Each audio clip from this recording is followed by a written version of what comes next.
Hello everyone, welcome back to Tech Tricks Tutorials.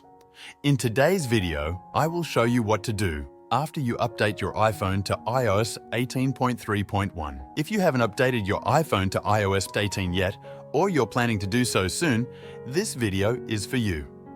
After updating, there are some important steps you need to take to ensure everything runs smoothly. Let's go over them one by one. First, check if a carrier update is available. Go to Settings, then General, and tap About. If an update is available, a pop-up will appear asking you to update. If you don't see it immediately, refresh the page by pulling it down. If an update appears, tap Update to complete the process. Next, update all your apps. Developers release updates to optimize apps for new iOS versions, so outdated apps may crash or lag.